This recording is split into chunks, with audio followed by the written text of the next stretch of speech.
Hello, Growl Pod. Welcome back to the Growl Podcast, and thank you so much for being here tonight. For first-time watchers, welcome. I am the Lady Lioness. I am your gracious host, and each week I hunt down the topics that you crave and the people that you want to hear from. And if you've got that same hunger that I do, you're in the right place. For our returning listeners, thank you for the support. Thank you for listening each week. You guys rock. This show goes live Monday nights at 8 p.m. Eastern Standard Time. And together we explore that inner growl and that undeniable fire inside that drives us to do what it is that we do. So I missed you all last week. Last weekend I was at Test Fest and it was such a great time. Unfortunately, the weather did try to cramp my style and messed with the timing of my pool party that I talked about, but we got it in and we had a great time anyway the next night. For those of you who are tuning in from other parts of the country and or the world, what I'm talking about as far as storms is we here in the tri-state area, meaning New York, New Jersey, and Pennsylvania, we experienced some pretty nasty storms with some tornadoes, and they ripped through the area last weekend, Friday and Saturday. So many of us, unfortunately, were left without power for a number of days. And hopefully those outages have all been resolved by now and that everyone stayed safe. It really was wonderful to see everybody at Test Fest and spend some really much needed time connecting and playing and just sharing space with all of you. If you would just take a moment to like, subscribe, and share if you like any of my episodes. Smash that notification bell. Every time I post something, every new video that I post, every time I go live, you'll get a notification and then you can stay in the know. Share this or any of my shows with a friend. Help spread the goodness. And if you are inspired, please drop a comment or some love down in the comments section below. Not only do I love the feedback, but the more that we engage, the more that I can keep doing this with you. And the more that we engage, the more people that we can reach in the algorithm organically. And that's what it's all about. It's taking our inner fire and sharing it. And I'm here to tell you that you are my tribe. And you belong here. And I appreciate the fire that you bring to the Growl Pod community. And I absolutely love spending time here with you. Before we begin, just a quick reminder about age. The topics we discuss are adult in nature. So this podcast and every show on it is intended for the 18 years of age or older. If you are under 18, now is the time. Thank you for your interest, but now is the time for you to shut this video off. It is not meant for you. We are consenting adults. Everything that we talk about is from a place of safety, sanity, authenticity, and consent. So tonight we're getting an intimate look into the lifestyle from a guy who lives it every single day. This is a perspective that you rarely ever get to hear. Have you ever wondered what it's actually like to be married to one of the internet's most well-known lifestyle femdoms? Well, live with us tonight is a seasoned pleasure dom, an impact specialist, and the ultimate partner in crime. He's been married to the legendary Sea Aphrodite for nearly 27 years, and tonight he's here to talk about real marriage, balancing life and lifestyle, and serious kink. Let's welcome Mr. C. Mr. C, welcome to the show. I'm thrilled to have you here. Thanks for being here. I'm thrilled to be here. Thank you for the invite, and thank you for that wonderful introduction. Well, I mean, it's not every day that you get the other side of the coin from, and it's a pretty big coin. I mean, as well, It definitely is a big coin. All right, I want to welcome the chat. Thanks so much, chat, for being here tonight. I'm always love the support. Just before we begin, I usually like to start my interviews with some background on my guests. That way we get to take a peek at the foundation that supports all of the incredible things that we do. And I'd like to address the chat quickly. So if you feel comfortable sharing some of your background with us in the comments, please do so. And I'll feature them if you'd like. And Mr. C, if you would, please oblige us with a little bit of your backstory. So I'd love to know or hear the story about where your kink journey began from your perspective. Well, it's really our kink journey together. A lot of people don't realize we actually met. She was 14 and I was 16 Mm. when we originally met in high school. So our whole journey has basically been together. Um, we started with all the vanilla stuff. I would say we ran through a lot of the vanilla things very quickly. And it was when I turned 18 that we were able to do a little bit more exploration because, back in the day in the late 90s, there wasn't Amazon or any of those places where you could order stuff online. We No, it actually, wasn't. yeah, we actually had to take trips into the city and go to the adult stores there. So we actually just found out that Pink Pussycat is actually still there, original location. That was one of the stores we frequented. There was another store called the Tic Tac Toe Club, the Tic Mm. Tac Toe Shop. There were a few others I don't recall the names, but we would check them out. We see what we were both curious in. We'd buy it, bring it back home, and experiment with each other. But it was basically it was our journey was basically together through the whole time. Wow. All right. So what about kink appealed to you? I think it was the exploration of it. It was to you know explore different things, but not be stagnant. Really, I mean, we were both type A personalities, so it was going to come to a time that we've done A, B, C, and D. Well, we can't do this for the rest of our lives. Let's try to explore different things. Um, Outfits, toys. Then, then eventually it was adding people to our group. So I think, you know, even when people get married now and they're together, I mean, things can get stagnant. So now imagine two people who have been together since high school, and now we met. It's 29 years ago that we met. So you have to keep it going, some way. Yeah, that's cute. And I love that you did that together. I love that, well, who suggested it? Who was the catalyst? It was Mrs. C. She back in the day, I don't know if it's still around, but there used to be a newspaper called the Village Voice, Yeah, yeah, yeah. and Mhm. she used to read a lot of the Dan Savage columns. Um, and that was I guess one of the introductions into the kink community. And then she told me to read it, so I would get copies. I would read it, and she also read. She had a erotic vampiric phase, so she read a lot of Anne Rice. Mm. Um, she did read the Marquis de Sade. So she was a little bit more knowledgeable on that, and then she was telling me about it, and I was definitely interested and wanted to explore all that with her. Very cool. I think how lucky is it that you guys ended up being cut from the same cloth and finding each other that early? Because it's not, first of all, it's not every day that we're comfortable enough to discuss something like that with our partner, but to have it, have the stars align and have it be a shared thing it's pretty rare. It definitely is. And a lot of people ask us about that. So like, how did you guys do all? I think I mean I literally think it's because we grew together, and I think that's Mm. what made it easier. I think it's also that we weren't already in our set ways. We were still growing and maturing at that time too. I mean, take kink aside, we were teenagers, so our personalities didn't develop 100% yet. So then they meshed together. We both wanted to do the same stuff, so it helped grow from that point. Yeah, that makes total sense, and that's, I guess that's the benefit.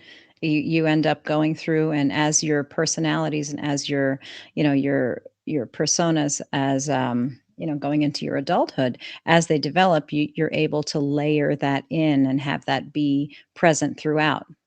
Yeah, and I think the way we both of us were raised, also both of us had to be more adult before our time as well. So I think our Mm. maturity level was far beyond that of other people our age. So that also I think helped Yeah, with that's a us. pretty common theme among kinksters, is the, the unfortunate reality that we had to, grow up quicker than our time. You're right. Yeah, So, sometimes in life, tough decisions have to be made, and they require creative solutions. And kink is just one layer of life, isn't it? So we're multifaceted beings with things like life and family, etc. And that all of that needs our energy and attention. You and Mrs. Sea Aphrodite made the choice that you would retire and raise the children. And that's pretty admirable. What drove you to that decision? And was it one that you struggled with, do you think? I don't think I personally struggled with it. Basically we sat down, we kind of looked at what our career projections would be like for the future. And she had a lot higher rate with more earning potential, and she was, admittedly, she's a very driven person. Not that I'm not, but she was to the next level, and we figured that she would definitely be a higher earner than I would be. Neither of us wanted our children to be raised by their grandparents, or they didn't want them raised by babysitters, Sure. people like that. So she said, do you, if you're willing to, you can retire if you want to stay home with children. And I was more than happy to. Like I said, I didn't want to be an absentee for a father. I didn't want to be like not home. And like I said, I didn't want them being raised by others. I didn't want them to come home from school every day and not see their mom or dad here.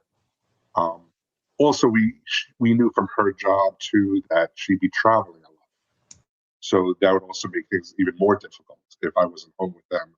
If they got sick, if they were days off from school, if there were emergencies and things like that. So it's not a decision I regret at all. It was easily made. That's great to hear, and you're 100% right. I mean, what ends up happening, and it's a shame, is that, if you can do what you did, great. But yeah, there's so much, and this is where the phrase comes, it takes a village to raise a child, because there's so much, so many demands Yes, as far as definitely. life is concerned. Yeah, and if you have one, partner, that can handle much of one aspect of it, and then have the other partner be able to handle the home and family life. I think that's amazing. Now, one of the things that I want to discuss is the stigma that comes along with being the stay-at-home dad, because it's very socially acceptable to be a stay-at-home mom, right? That's sort of the way, right? That society teaches us that it's the mom. um, does the weight of the heteronormative conditioning ever creep in on you, causing you to question your choice, or is that ever like a difficult thing to sort of process? Was it ever? Honestly, I really don't think so. I will. My dad's busted my chops about it here and there, but I think he actually likes Mrs. C more than me. So you know, she he saw her potential. Um, and as far as like the rest of the families, I think were always okay with it. I think they liked the decision that they weren't also put upon a lot, and they liked it that I was home. And our friends, I think they all supported it too. I mean, being a guy with your guy friends, not much chops here and there, but it's all a good fun because all of them, and a lot of them have even admitted it. So they would have loved to be able to be home with their kids more and things Yeah. like that. So I really never had that. I never really had a stigma. I never felt bad about it or felt like, oh my God, why did I make this decision? I regret it or anything like that. Yeah, that makes total sense, and it's wonderful that, part of it is that you have supportive people in your life, I think. This is what I'm Yeah, hearing. yeah. Supportive, open-minded, accepting people, but the other piece of it, which is a big piece, is that your mindset around it is extremely mature and reasonable. And I mean, at our age, you expect that, but it's not easy to keep an open mind about that and to be so accepting, where normally the weight of society and the ideas of what should be, in huge air quotes. But you're really awesome about it. Well, like I said, I had a lot of people support me. I mean, I would get when my children were younger and I had them in a stroller, I would get looks here or there. I would. I had a woman come up to me like I was in a, I think it was a Best Buy or something, and I was online. And she turned around. Oh, it's like, is he having a daddy daughter day? And then I looked at it, and I was just like, maybe she called me as a little bit of a bad mood. I said, well, it's been a daddy daughter day ever since her mother ran out with Mhm. this with her boss. You know, she had this horrified look on her face, and like she turned red, turned around, she left the line because she felt so bad. So You I have mean, a great sense of humor about yeah, it. That's it's a great. little like I told Mrs. C about it afterward, and she burst out laughing. You know, so I mean, you would get that from outside people here and there, but you know, on the most part, you know, you could if you can't joke about it, then you know what's the point? So I agree with you. So it sounds like you really don't have any regrets. no, I really don't. I've been with them. I've seen all their milestones. I've been to all of their events. I've coached both of them in sports. So you know I've taken an active role as I possibly could. That's super cool. And, the other side of that is that, you were around for all of that, but somebody has to miss many of those things and, it's that's the other side of that coin. So, Yeah, she's had to miss, I'm sure, a number of things that, but it's gotta life has to happen. no, definitely. And I always, if there's big events, I make sure I record them. Or Mm. sometimes if you know if she could step away, I'll do a little FaceTime so she can see like if one of the kids are doing something. But so she's always she can always see it or be a part of it um, when humanly possible. That's great. So, you both have built this huge following and this highly sought after kink experience, right? I'm gonna shift gears a little bit. Um, Dominus Sea Aphrodite has over 208,000 followers on FetLife alone. Yep, That's I not small.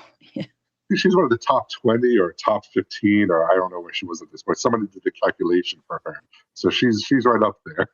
Yeah, and you're no slouch either. You have 7,500 followers. That's a serious online presence that you both have Yeah. Well, we mentioned like for a guy, that's for actually a guy. especially without being like a professional, you know, Yeah. it's pretty good. I I never thought I would get that high. Yeah, no, I hate to say that for a guy, but I mean it's the reality, Yeah. But you do. You have this this fetish high life. So what is your experience living this beautifully kinky lifestyle with your highly sought after wife? What's it like from your side of the coin?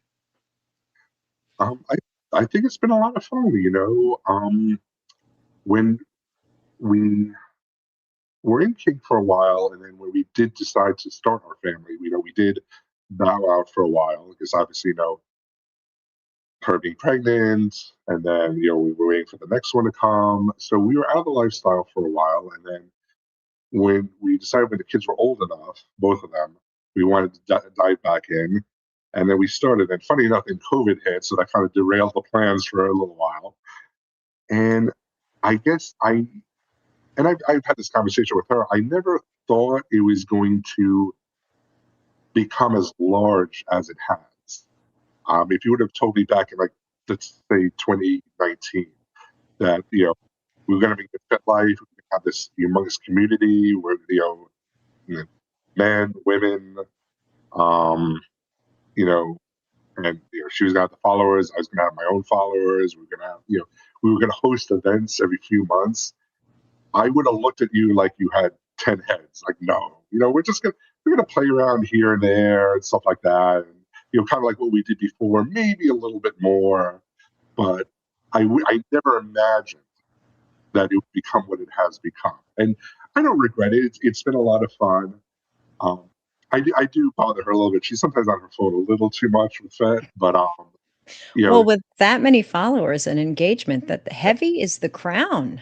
yeah. So she's like 7 months behind posting. You know, I think she's working on December right now or something like that. So I'm like, I'm waiting for her to cross that year threshold. So she's like, I'm not going to let it get to that. You know, so it's been an interesting and it's been a fun journey. Let's say. Yeah, I'm sure. So so was that like an overnight thing? Like were you guys sort of just having a little fun here and there and then all of a sudden boom, it took off or what Yeah, was the I mean, so when we started back up, I don't think she found that originally.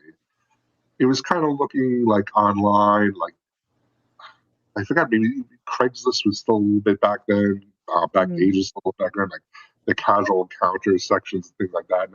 Not that it was ever the safest thing, but we tried to be as safe as humanly possible. sure. Um, and then she came across FedLife, and even if you look, like I didn't join FedLife for a while after her because I really Okay. didn't think it was going to amount to what it started becoming. And then I forgot what the time difference is, but it wasn't like she joined in, I think it was like sometime in 2019. I don't think it was like 2 months later or anything like that. I think it might have even been a year later. Oh, Um, wow. So there was that big of a gap. yeah, I think, see now we have to take a quick peek because I don't remember off the top of my head, but it definitely was. It wasn't a simultaneous thing. That's okay. Whatever. It wasn't a quick thing. So then how soon after so she had already started to take off then when you entered scene, Mr. Yeah, it C. was actually only 3 months. So I thought it was longer. Okay. Okay. But yeah, I'm sorry, you were saying? So she had already started like having a great time and started like gaining some traction by the time Mr. C entered the scene. Yes, yes. Okay. All right. And then about how long after did it really blossom into what you've got now? Was that quick or was that just, a steady gradual growth? I think it was a steady gradual growth. I think first, when we hosted, like we have these large parties now, every few months. The first one we threw, it really wasn't a large one. I think it had 4 or 5 girls that wanted to have like a lot of guys. Like they wanted like Mm, a safe place to have like a mini gangbang. okay. It was like I said, I think 4 or 5 girls, and then there wasn't like 100 guys. There was maybe 10 of us or something like that. Okay. And I think that was the first time I said, well, this isn't her bringing like another girl who wants a couple or anything like that. Or we kind of stayed away from when we came back into the lifestyle. We stayed away from swapping Sure. because whenever we did that before, even if the people were older than us, they weren't mature. Like we were Mm, younger, we were more mature with them, and it never was 100% perfect experience, and sometimes it kind of went off the rails a little bit, like after the mm, fact. So we kind of stayed okay. away from that. But I think it was when we had those first few girls and a bunch of guys.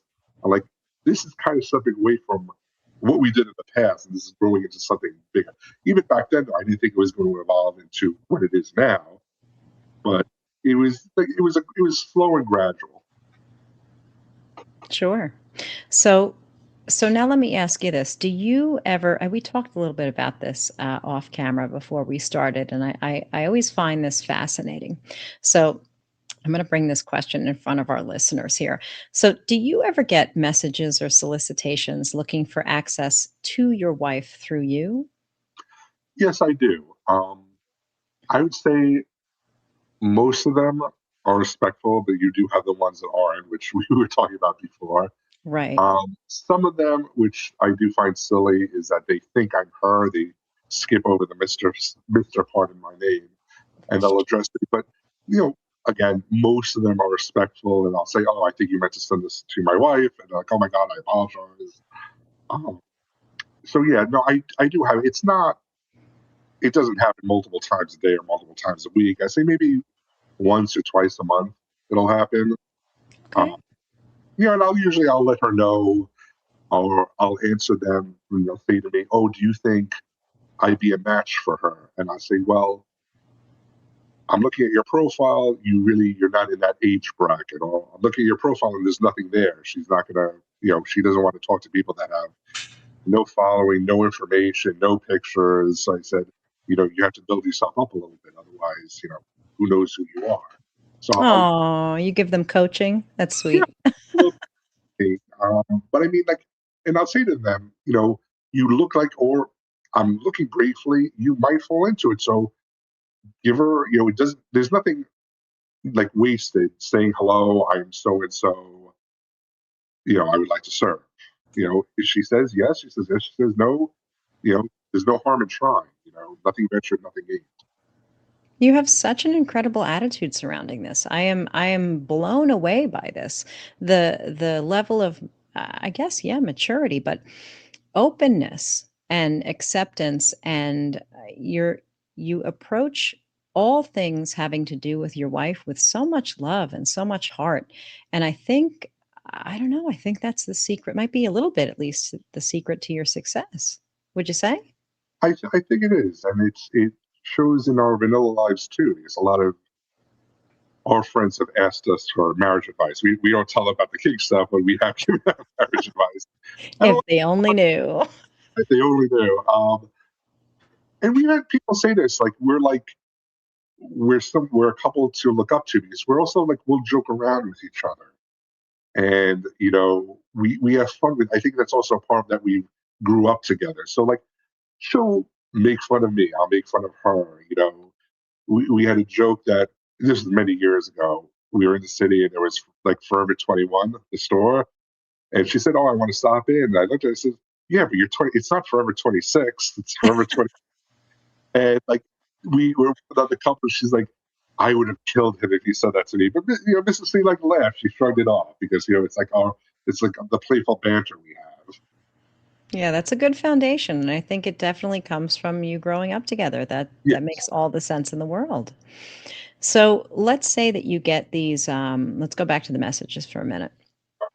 So, let's say you get these lewd, ridiculous, messages. I'm not asking you to share what you get, but how do you respond to them?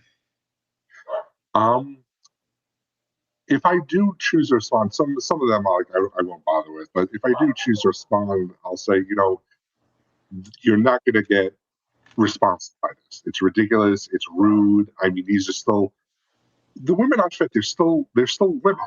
They should be respected. You know, if it's later on in your relationship and you send them a message like that, it's because you already have that dynamic with each other. But I don't think. And listen, I could be wrong. There might be some people who love that as like rude opening lines, and they might enjoy that. I personally, I don't think that's the majority of people, but I think that you should always be polite first, right off the bat.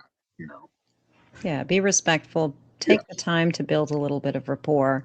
A yeah, little bit of niceness costs nothing, and it goes no, a long way. exactly, Yeah. I mean, the messages that I get, and I'm sure that, Mrs. C, has shared with you, oh, it's just incredible. I think to myself, I'm like, I read them and I'm like, would you, if I was sitting on a bar stool and you happened to sit next to me, would that be your opener? Like, that's yeah, yeah, crazy. We're people behind these screens, and I think it, that gets lost. it definitely is. I think that's something maybe with the generational thing too. I think you Mm. have a lot of these, behind the screen, keyboard warriors who think they're untouchable because the truth is, yes, you don't know who they are. If they get rejected, they get rejected, and like who can, who's skin off their ass. So um, I just think that some people just don't care, and they'll do the same thing 100 times, hoping it works out once Yeah. because they're not capable of doing it a different way. Yeah, I hear that, and I guess there is a mentality that if you throw enough shit at the wall, something's gotta stick, right? Yeah, yeah.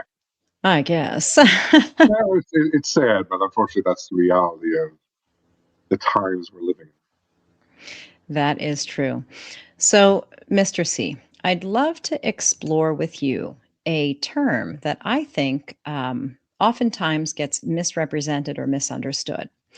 So this is going to be along the lines of your play style and in. some of the things that you've shared, as far as how if you had to select a category, how you would, what you would fall into. So I'm going to put the term up on the screen, with a definition for us, and I'll read it. It's pleasure dom. You identify as a pleasure dom, Yeah. and what a pleasure dom is, as I found the definition to say, is a kink practitioner who exerts power and control primarily through the delivery pacing, and denial of physical pleasure. So, a pleasure dom or dominant is a kink practitioner who exerts power and control primarily through the delivery, pacing, and denial of physical pleasure. Instead of using pain or strict servitude, they dominate by manipulating a submissive's emotional and physical responses, orchestrating exactly when, where, and how satisfaction is either earned or achieved.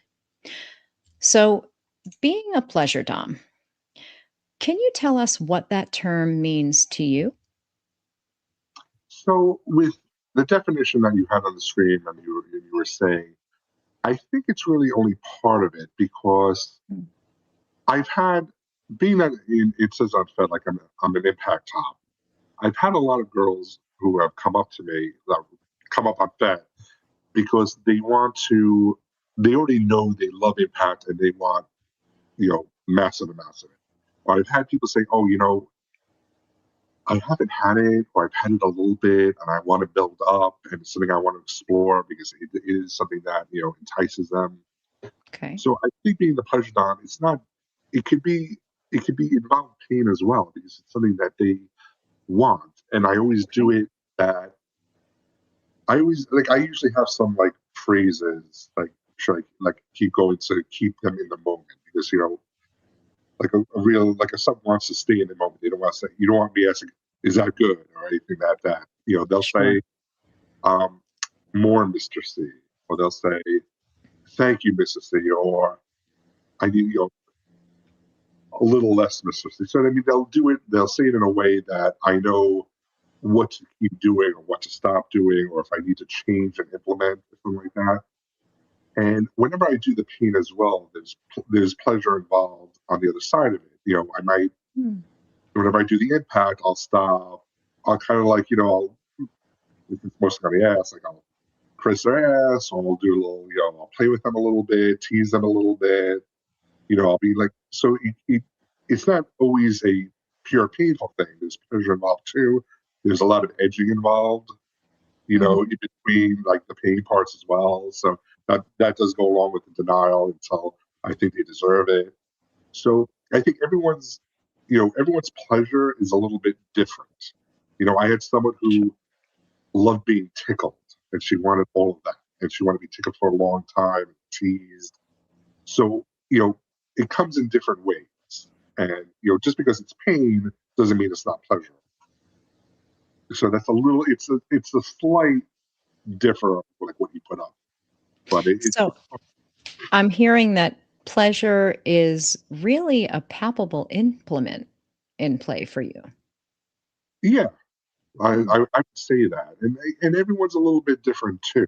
Um, like that, I've had people who just want sensory play, or like I said, or like tickling, or they want the impact, or they just want that experience of servitude. So it's not really, it might be a little bit of this, a little bit of that, but it's them like being told what to do for like every moment that if they walk into the house. Wow. Okay. Well, thank you for rounding that out as far as what it looks like for you.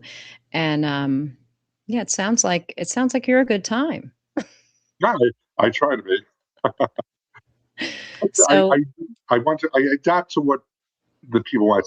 It's not that I don't go in saying like, okay, I want to do A, B, C, D, E. When I'm having a conversation with someone like on Fed or on a messaging app, it's like, what are you looking to have done to you? And I'll very tailor nice. Yeah. their experience to what they want, assuming that it's something I'm comfortable with too. If I had someone say, "Oh, I want you to do needle play on me," I'm like, I apologize, that's not something I do or would even attempt to do on someone brand new. So if it's in my wheelhouse, I'm more than happy to do And that makes all the sense in the world. And I like that you ask. And a lot of people, there's a mindset that if a dom asks, then it's either allowing room for the bottom to top from the bottom, or it's allowing the submissive, or it's service topping. But I don't think so. I think that that's providing that's an essential part of negotiation. Like, how do you want to feel? Because I might not, what I have in my head might not completely align with how someone wants to feel or what specifically they're looking to get out of the play, because there's specific types of play that people are looking for, not just to experience sensation, but they're looking for a little bit of catharsis. And Yeah, if you tell me that, it's gonna, bringing somebody to catharsis is different than, having a different type of exchange. So having direction, I think, is more about focusing and getting sort of a Cliff Notes version of, and I'm dating myself here, Cliff Notes, but getting the I Cliff remember those. Notes. Yeah, right. Those were fantastic. I Yeah, mean, got me through so many book reports, but um but yeah, it's like getting the Cliff's Notes version to streamline the process of having a good time. And I don't think there's anything service top or topping from the bottom about that. And I love that you well, just said that. yeah. I mean, because you want, if you have someone come over, I mean, you want them to enjoy themselves. You want them to have a good time. Because then you also want them to come back. If someone comes over and they have a miserable time, it wasn't anything that they wanted, it was something they didn't want to do. I mean, you're never going to see them again. So I mean, like, what's the point of all of it if you Right. don't have that time? So I think I don't think asking what someone wants is a bad thing. I don't think that's giving them power because there's also, pushing their limits a little bit too, because you'll want to push them a little bit, a little bit at a time because you want them to, have growth on it as well. So Absolutely. Now, we should never have a scene or play session without some solid negotiation, right? And we want to make sure that there's fully enthusiastic, continuous consent, of course, of course, revocable at any time, and our agency over ourselves is paramount. So let's talk about negotiation and vetting a little bit. And I broached this topic in the show that I did with Mrs. Sea Aphrodite. And I like the way that you guys do this, but I want to hear it from your perspective. Negotiation. Who handles the scene planning and negotiating when you're involved? well, if I'm doing something on my own, then obviously it's just me like handling what I'm going to do. If Mrs. C invites, uh, say, like a brand new girl over, she'll inform me like what she wants, and she'll say, oh, she definitely wants impact, or she just wants like like a mommy daddy experience. So I mean, she'll inform me on what our guest would prefer, and then I mean, we don't plan it step by step by step by step. We know what we're going to do, and we kind of let the time flow, and also see like what their reactions to it are. So and even when I'm by myself, some girls go, "Oh, well, I could take really heavy impact," and then they don't realize that one person's heavy impact isn't another person's heavy impact. I think I'm You hearing know? you say they don't realize you hit like a ton of bricks. Is that what it is? Yeah, I do. Hey, the funny is, I've never actually gone full strength with anyone, but a lot of them have said we did it, like a little funny story. We had a girl that we were part of a big party, and she's like, "Oh, no impact top has ever been able to even get me to flinch." And I never did any impact with her before. And I said, "You probably don't know how to hit." And she gave me a tool, and I didn't even go 50%. And I gave her a whack, and she jumped, and she just yelled out, "I felt that," and everyone burst out laughing about it.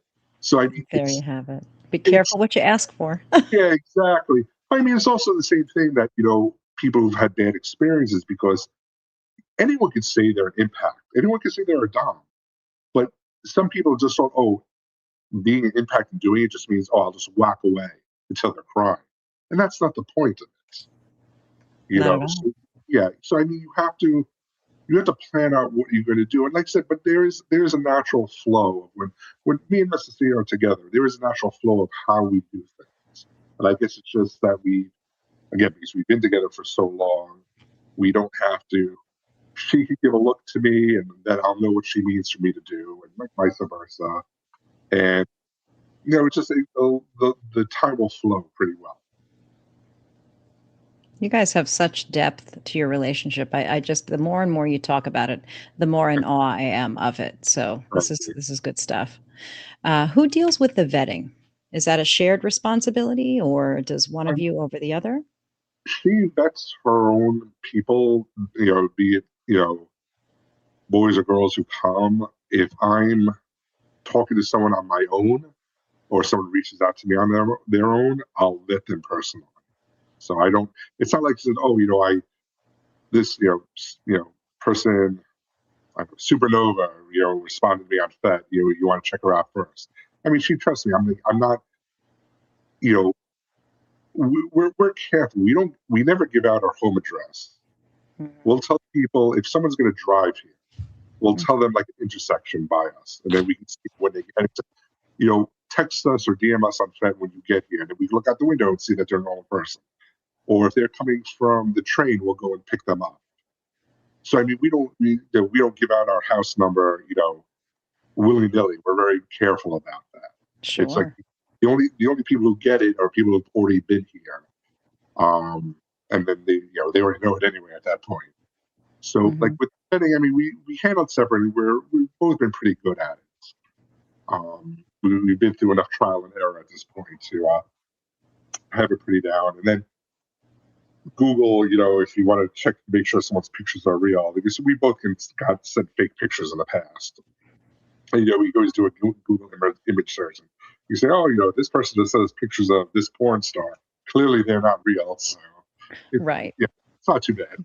The catfish market is oversaturated. Oh, most definitely. So that's great. You take safety pretty seriously, and that's I mean, it's a big deal, especially when you're playing, which we'll talk about a little bit, in your home space. That's a pretty intimate thing to open up to people. But how long does a play session from usually take to plan? So, for example, imagine for a moment that someone is interested, they reach out to you, or Mrs. Sea Aphrodite, and from that point, how long does it usually take before play occurs? I think with every person, it's a little bit different. Because some people will want to develop more of a rapport online first, Okay. which we don't have a problem doing.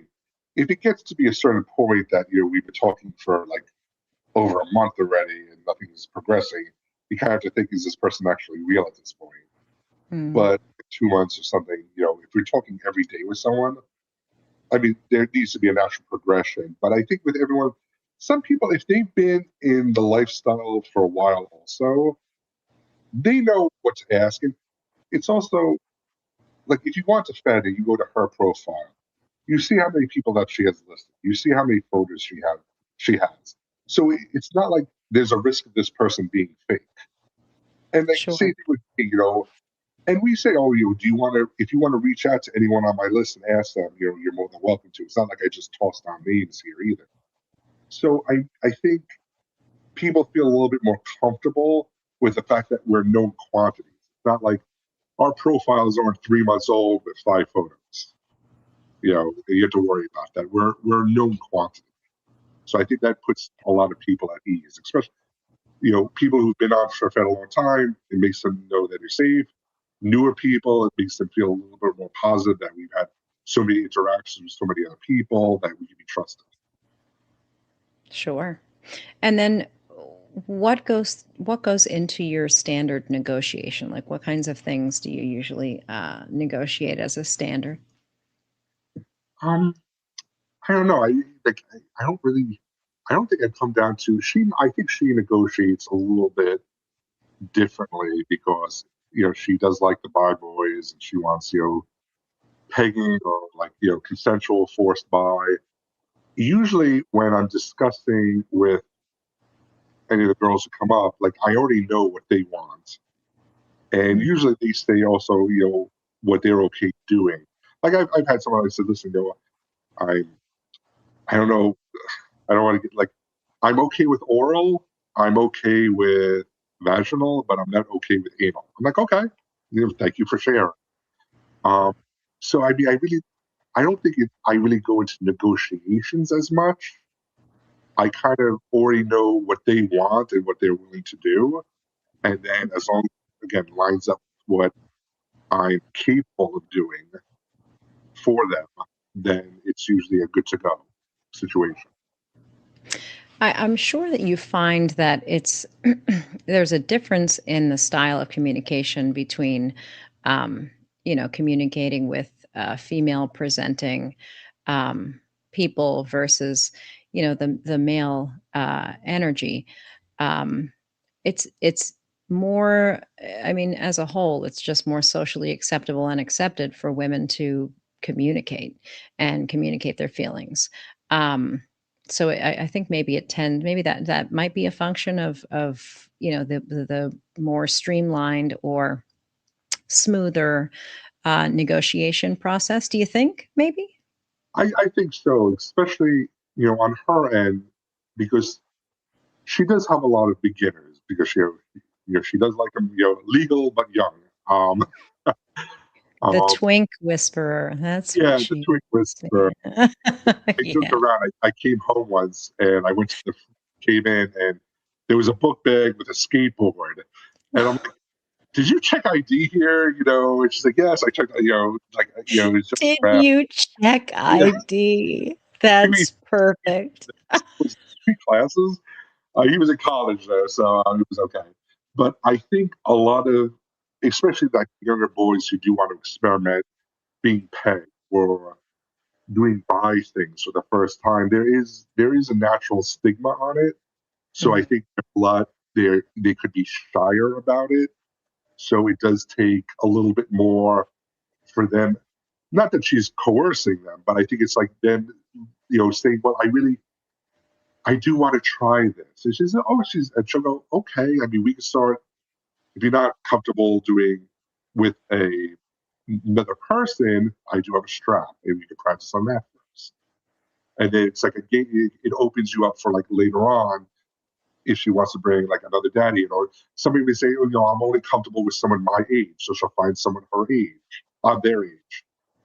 So I think because of the stigma that goes with it, I think it's a little bit more that the guys have to, the boys, the twinks, the guys, they have to be a little bit more. They have to come out of their shell more about it. So I mm. think it does take this a little bit more. And she's nurturing about it because she's a mommy dom also. Yeah, she's got the mommy thing going on, so Yeah, she'll that nurture helps. that to for them, and I think that might take a little bit longer, Mm. on her end to do that when a girl might say, "Oh, I want your sensory pay. I know I love it. Let's go," type of situation. Yeah. Well, we can't know until we know, and I think Yeah, that, the age group that she ends up dipping into, they just don't know. yeah. I mean Yeah. that's definitely 100%. You know, you Yeah. see, it's also because listen, they might never even just have had regular sex before. She's had virgins come in. I've had it too. So I mean, it's a different situation. So the nurturing part of us does come into play, Mm. with, but sometimes, yeah, with the boys, I do think it takes a little bit longer for them to come out of their shells. Something like this. That makes sense. Yeah. So, if you would oblige us, could you share your most memorable or one of your most memorable, I'm sure you have plenty, play experiences?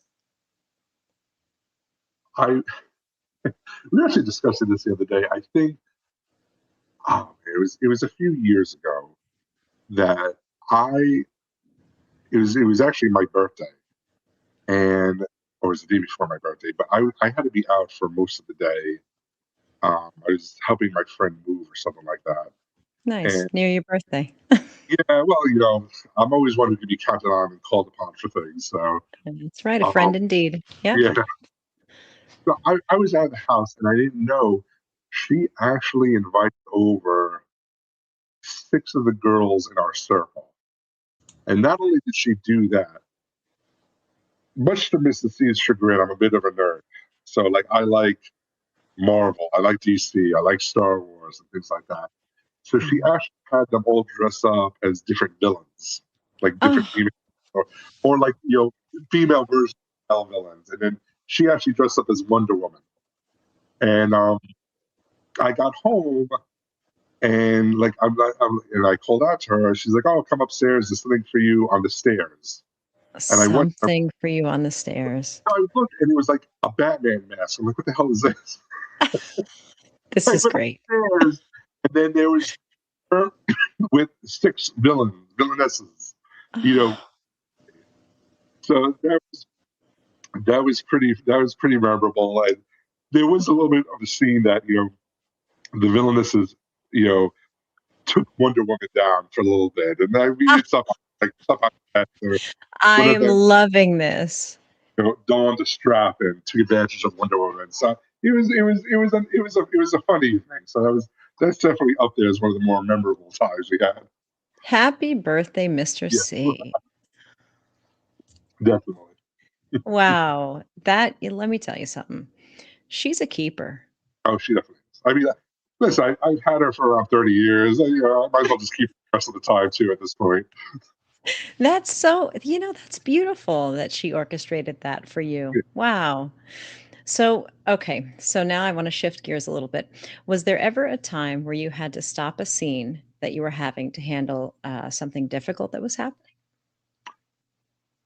The only two times I think we ever had to put things on pause was, well, one was at a party, just someone got drunk and I had to handle the situation. I mean, Yikes. that turned into a whole thing because then he put him in the Uber and he jumped out of the Uber a few miles from the house, and then the cops, got, yeah, that was a little bit of a Where are nightmare. you coming from? That's the famous Exactly. last question. But we did have one time that there was there were two or three girls, and one of them was with this other guy that Mrs. C has known for a while. So we were all playing, but I guess she got jealous for a little while, and then she kind of locked herself in the bathroom.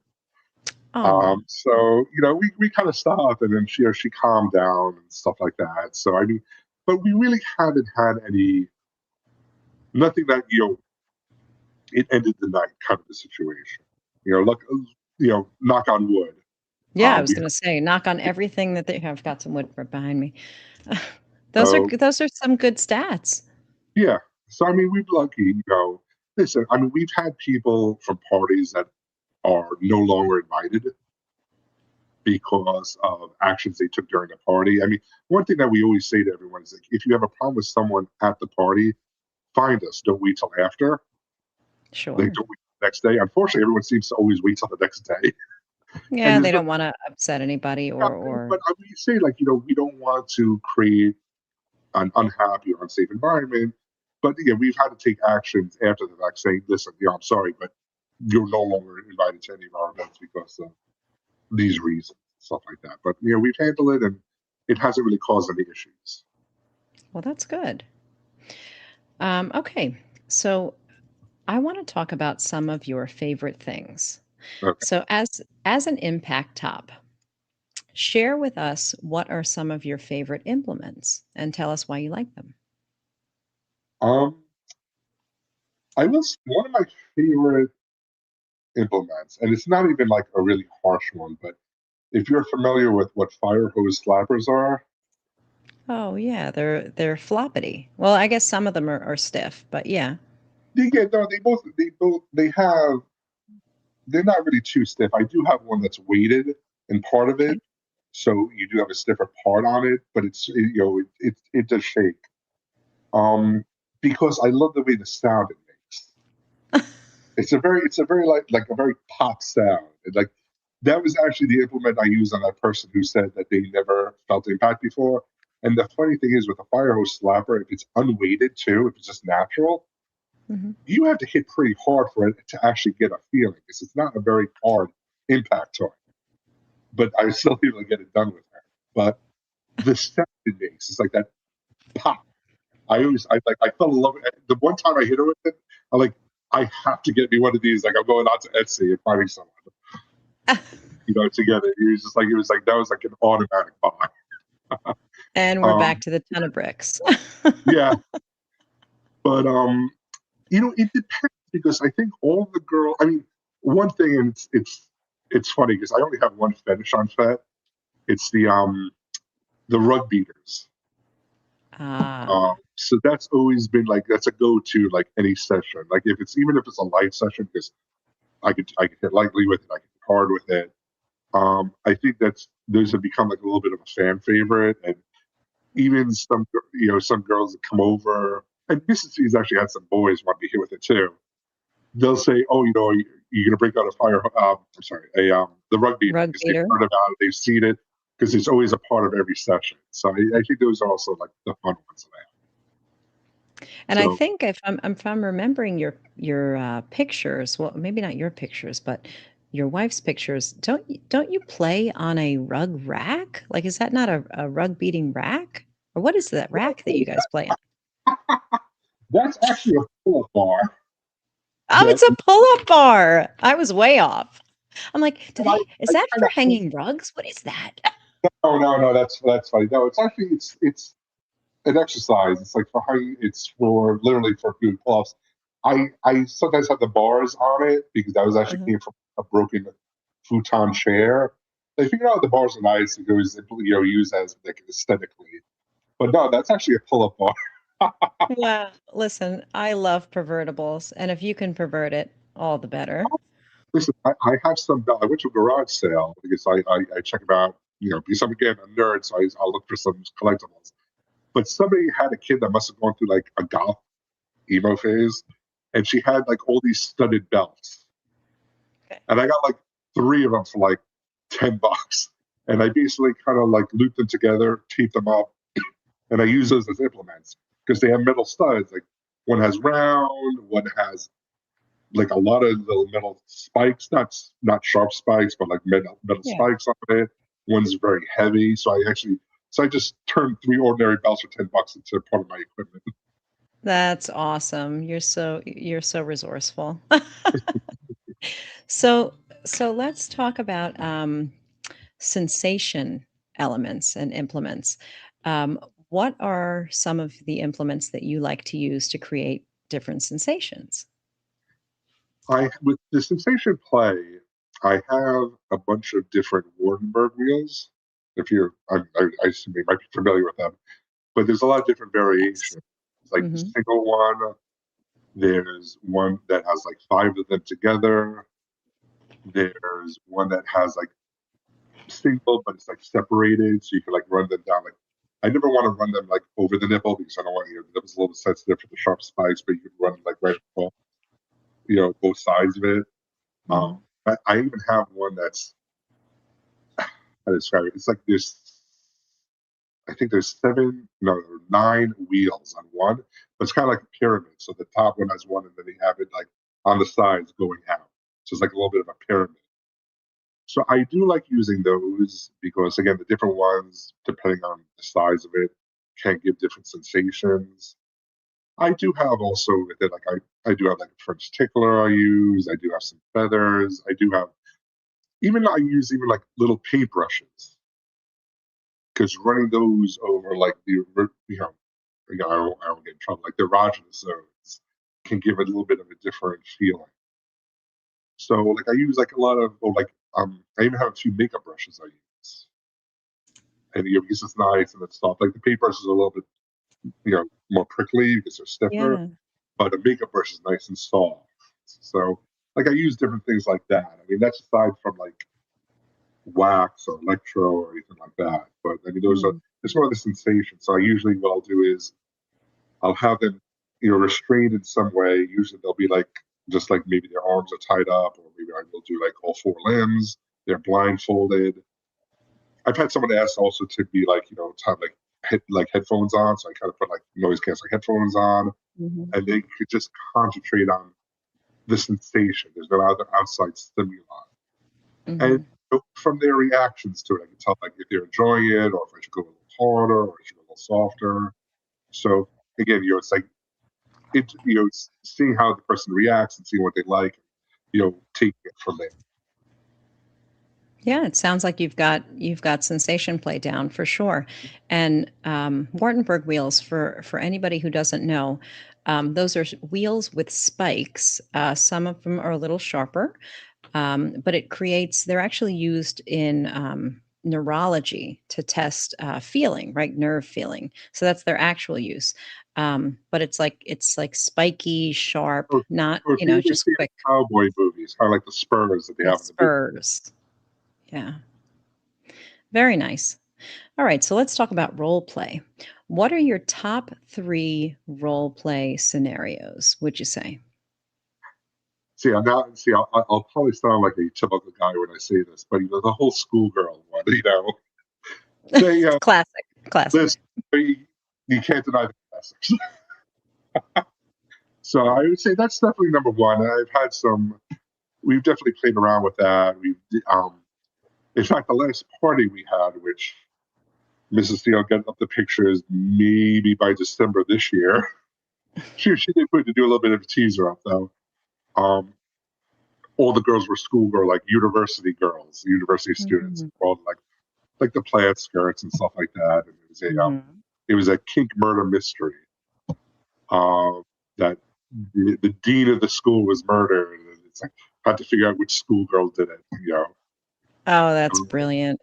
yeah. So I mean, that's always a fun one. I've done that solo with some of the girls. I have an actual school desk. The ones that kind of fold up. It's just like the armrest with like the wood on top, so they fold. You can stack them up neatly. I actually have Okay. one that I've used. Oh, I that's was great. before. You're I committed to the bit. yeah, I have a meter stick. I have a wood one. I have a metal one. This is So great. yeah, that's always fun. I think I've done like the daddy role play before because I've had certain girls ask for that. Mhm. Um, I don't do too much. I guess like other role play. I mean, the only other type of thing is sometimes like the cosplay. I've done. Mm. And you see in their pictures on Fed like Mrs. T. Like we'll both sometimes like she she's joined me on some Comic Cons, so sometimes we'll dress up as a couple and we'll do like kinky pictures. Like for the Fifth Element, she was Lilu Dallas, and I was Lilu, and I was Dallas Corbin. So she had some very revealing and some very sexy outfits in it. So we do that, or she's put on Star Wars stuff for me before again because I'm a nerd, and she'll roll her eyes and she'll wear it. I'm Um, sure she makes a hell of a Princess Leia. oh, she does. I mean, go on Fed. She rocks that metal bikini. Um, so I mean, kind of like I think we've done like a lot of cosplay. We've done that. We've done it with some of the girls, like other than the villainous one. We've done that sometimes with some of the other girls and things like that. There were we've done it with a few of them here and there. Unfortunately, I can't put up all the photos because some of the girls, while they enjoy doing the role play and stuff like that, they don't want photos on Fence. I do have some great ones, but I respect everyone who has an opinion, so I can't always put everything up. I've had to take some when we've had some people like disappear, they want to go vanilla because they found their person. So I've had to Mm. take down photos because they didn't want them up. So I mean, I have lost some good photos from it. I mean, I have them, but they're no longer on Fet. But I mean, people if they've followed me long enough, they've probably seen it up there here and there. I love that about the two of you that you respect privacy. I mean, Oh, it's essential for you, but also the fact that you extend that to the people that you play with it's huge because no, it, it yeah, makes a no, I difference. mean, show faces. If people want us to cover up their tattoos, we'll cover them up. That's why sometimes we can't do videos because too many tattoos, too many people. You can't block them out in a video or like videotape around it. But Of course. we'll block them out, or Mrs. C will demand that they put. If someone has like 30 tattoos, she'll like put bandages on it because she doesn't want to be bothered trying to make sure she doesn't miss one. Mhm.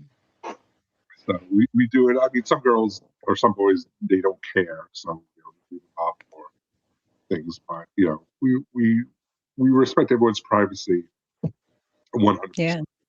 And then over time also, I mean, you're talking about this is on the topic of ongoing consent. Like if somebody like you mentioned wanted to go vanilla or found someone and reached out to you and said, can you do me a favor and just not it's not for public consumption my pictures anymore, and you're respectful of that. Like Yeah. that's huge. It's important to be ethical. Oh no, definitely. I mean, I've done it. She's had to do it more than me. But, sometimes, unfortunately, we're more than happy to accommodate. Sometimes it's sad, but it is what it is. It is what it is. All right. Well, I'm going to do a quick would you rather for a moment. So Okay. I'm going to give you two choices, and I just want to get a feel for what tickles your fancy. So, would you rather sensory deprivation or sensory overload? In terms of what I do to people, what I enjoy myself. Oh, well, that's an interesting thought. What you do to people, we'll start there. I think I do more sensory deprivation because I go very slow and methodical when I do it. Mhm. I don't, I'm not rushing through it. The goal of whatever session I do with whatever, when it comes to impact, it comes to sensory, or it comes to like any of this stuff. It's not a race because I think when you go slower, it also is a lot more build up. It's a lot more teasing, and eventually, sometimes they'll like go like the goal like we've had them yell out like, "Oh my God, let me come," or like things like that. But I think it's the build up. So I do like going slower and more methodical. Okay. And then I guess what you like have done to you, sensory dep or overload, but I guess that would be in getting into if you bottom or not. But I guess as a top, you can get that too. Sensory dep or overload. What do you prefer? Oh, I love it when Mrs. C overloads Very nice. me. I'm sure she's quite capable of doing that. Oh, she is very capable. All right. So would you rather rope or cuffs? Cuffs. I I do a little bit of rope. I'm no by no means a shibari master or anything like that.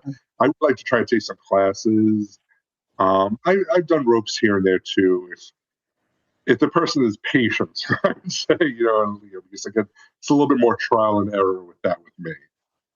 Sure. But they say, oh, could you do some rope? I'll say, listen, I'm not an expert. I'll be more than happy to, try and play around with you with it. And if that's fine with them, I'll go for it. But cuffs and other restraints of that nature, like um, the spreader bars, things like that, a little bit faster, a little bit easier on that. Yeah, well, cuffs get the job done. When you need the Yeah. job done, they're there. And then with the ropes, that's also the process of teeing them all off too, that takes a That's while. true. That is true. It's a commitment with a rope, that's for Yeah. sure. Okay, so would you rather you've got your submissive, your bottom. Would you rather compliance from them or do you like them rowdy and spirited?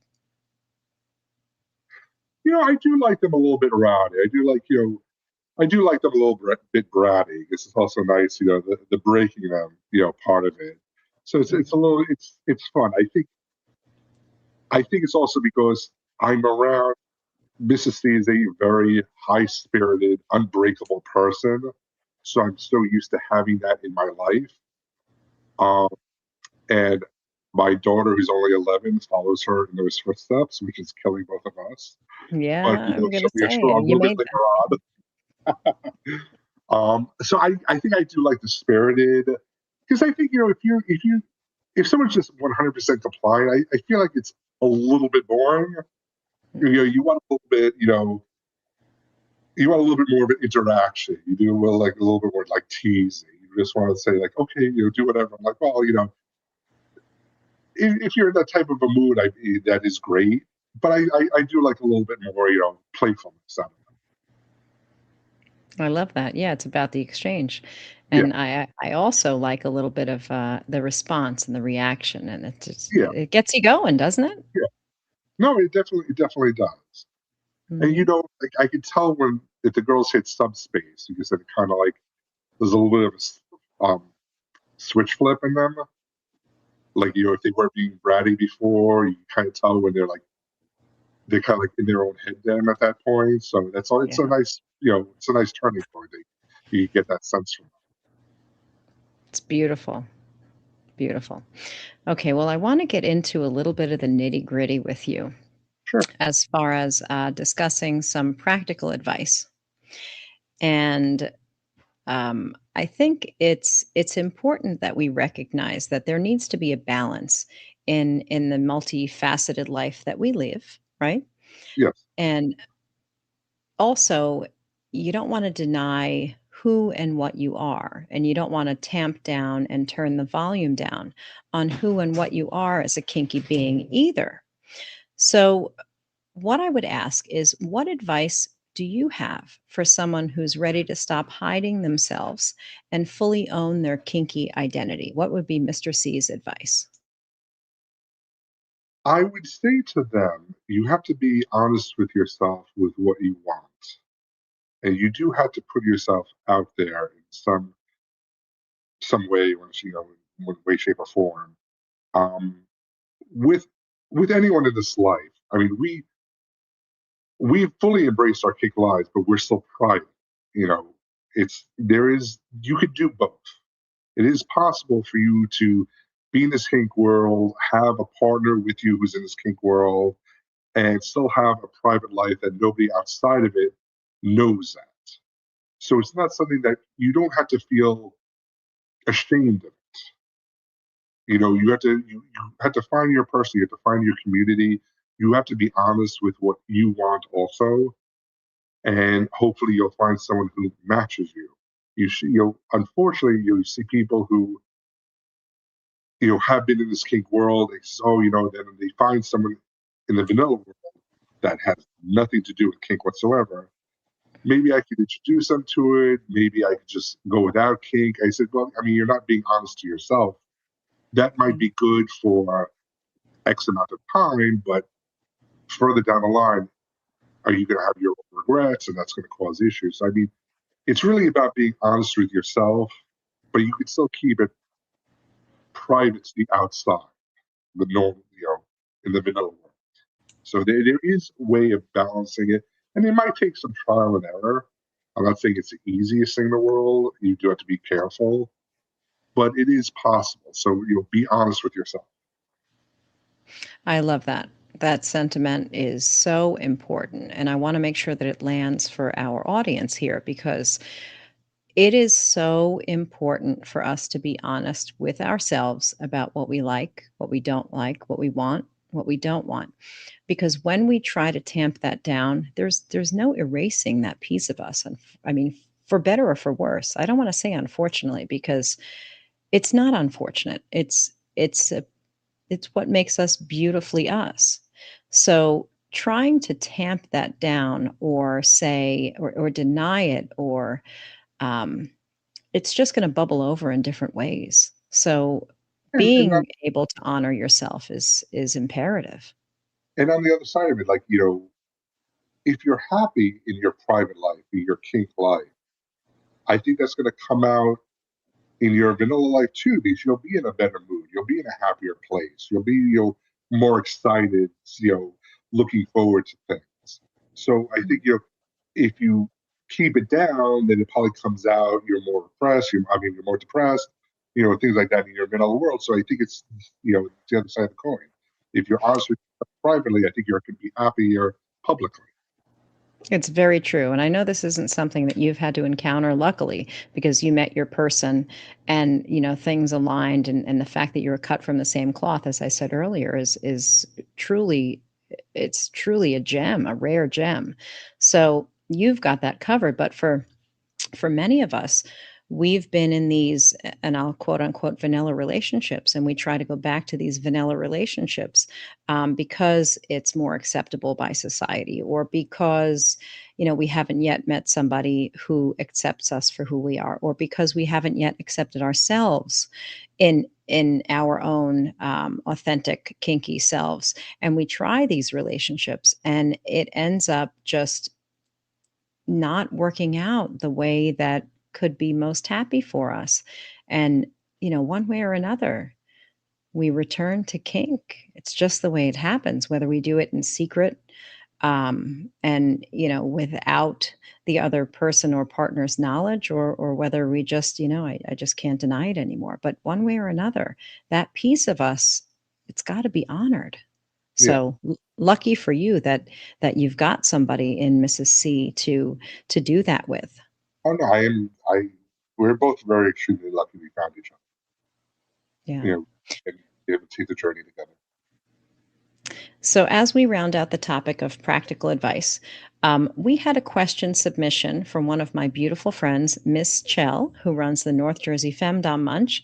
And she's actually also the chair of volunteers for a new event called Forbidden Frostland. I don't know if you've heard of it. And that's an event coming to New Jersey in January, but we're going to talk a little bit more about that later on. But she was wondering the same thing that so many of us wonder.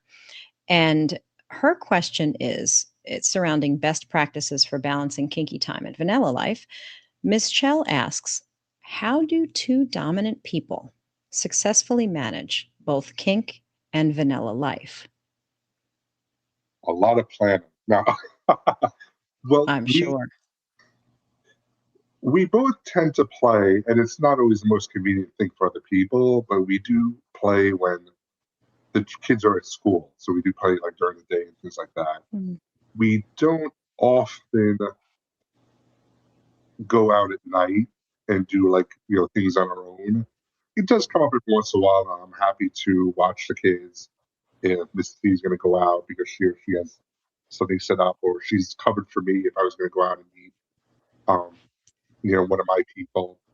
We Mhm. don't do it too often, or sometimes with our events, the grandparents do want to see the kids and do want them for sleepovers. So we'll plan it for that. We'll plan when the grandparents do have time for them. So it works out Sure. both, time wise for us. But it is something, and we've got, unfortunately, we've had to cancel things on short notice. Kids get sick, things come up. And most of the Absolutely. time, know that we're not flaking on it. It's because of a legitimate reason. But it is a lot of planning, and it's just the timing. And like I said, we don't do it often, but we'll cover for each other here and there if need be. That makes a lot of sense. So a lot of boundary setting and respecting. Yeah, Must, that's essential. That goes into it for sure.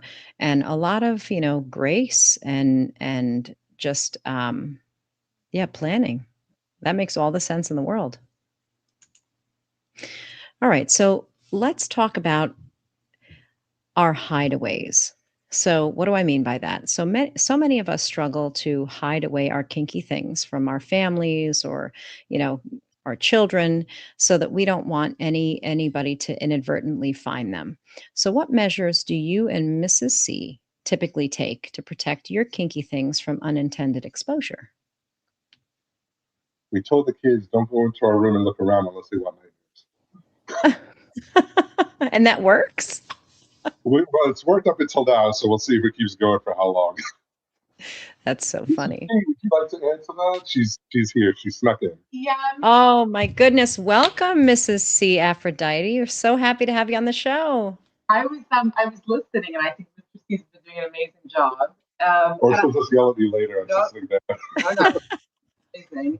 And I wanted to say, for the prior question about kind of how to two dominance, is that it became fairly clear early on that like, neither one of us wanted to be dominated by the other, which is obviously why we really value our wonderful playmates, right? Because without them, we'd be kind of like circling each other, but there's a little bit of a limit of what we could do together on our own. Sure. But I would say, yeah, I mean, for this one, the kids are now like sort of in their tweens and teens, Mhm. and so I think it's just about having I mean, not I think honesty is always like age appropriate honesty, right? But to say Mhm. like adults deserve privacy, like also kids to a degree, people deserve their private space, and like I would say at this point, yeah, they know better than to go searching around. We have the kind of these drawers under our bed, basically, and then we have these drawers in our closet, and they just kind of know better than to kind of go into those spaces.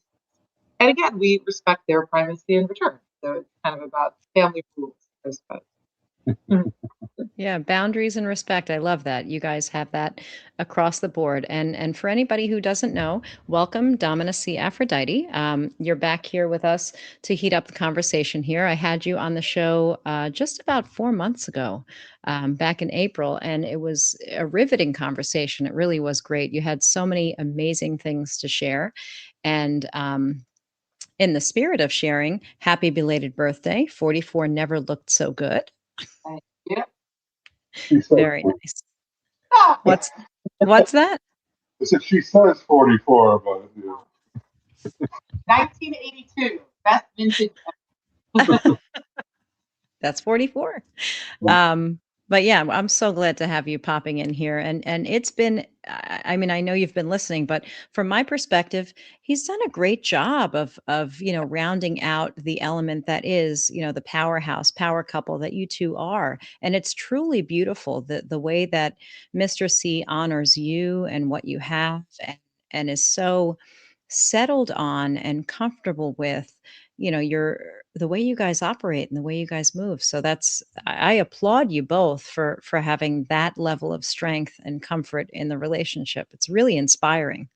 Thank you. Thank you. I was listening in the other room, and then I kind of came in because it seemed like a good moment to come in. But I think what comes across, hopefully, to everybody is just like, I mean, Mr. C is so kind and so likable and so, I don't want to say like gentle. Obviously, he's a man; he's very masculine, but Mhm. like you can sense like the nurturing element and all this like genuineness. And so when people think about us as a couple, like the questions you were asking about kind of who's going to stay at home with the kids, like it's such a natural, he's such a humanizing element, I guess. Like out of the two Mm. of us, I think he softens me. I Mm. think I softened a little bit after I had my kids. I was very rough around the edges before I became a mom. Very. Very. And I'm definitely softer now. I'm definitely softer now, that I'm a mother. But he's always been kind of like softening element and kind of making me a bit more likable, I guess, when we're the two of us together. People can kind of like I can be abrasive, right? Sometimes or people can sort of take issue with me because I'm tough, right? And People so are scared of yeah, and he's always our gentler element. You know what I mean? And people love him, and I love him, and I think he came across that way. So I love listening. Yeah, I think what I'm hearing is that you're direct and he's the diplomat. Yeah, I think that, but that's a great balance. So I want to just come back a little bit to the questions that I was asking, and feel free to jump in and answer.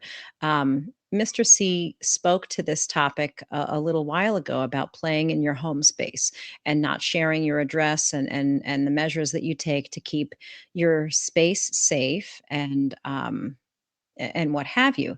But when you invite somebody into your home space, tell me about how you navigate creating a safe space for in your home for people to play and express themselves and keep it separate from, or do you keep it separate from the more communal areas of your home? Well, we usually typically, I mean, obviously the people have to come into our house first.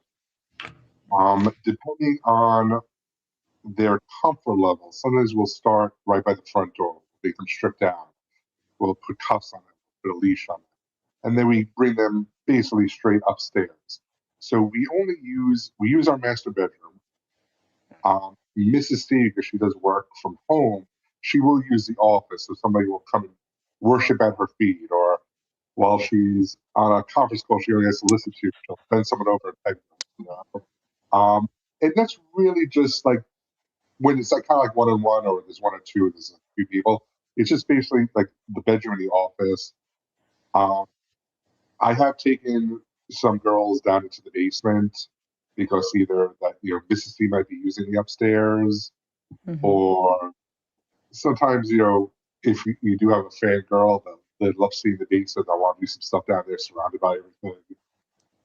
So I mean, we don't. The kids' rooms are off limits.